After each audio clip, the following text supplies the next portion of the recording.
Have you ever been to a UX workshop that was a complete waste of your time? Maybe the goal wasn't clear, the activities seemed meaningless, or it just didn't feel like anything was getting done. This often happens when workshop planners or facilitators don't understand the definition of an appropriate use for a workshop as compared to a meeting. So let's talk about the difference.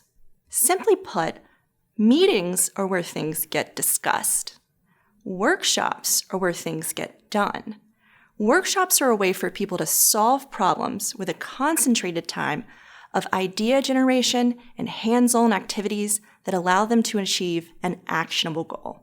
Meetings are a way for people to exchange information, think status updates or just general knowledge sharing.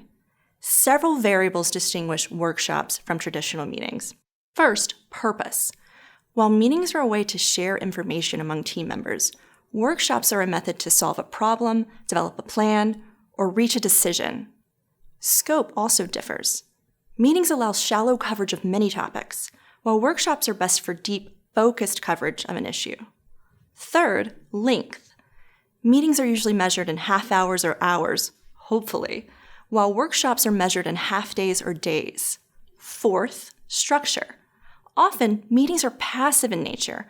Attendees listen and absorb, while workshops encourage active participation in activities such as sketching, brainstorming, affinity diagramming, or artifact creation to organize and capture group progress. Finally, prep. Workshops take much longer to prepare than meetings because of the length, materials, tools required, activities that need to be planned, and buy-in that has to be built pre-workshop. When deciding if a UX workshop is appropriate for your situation, remember this guideline. Meetings are for informing.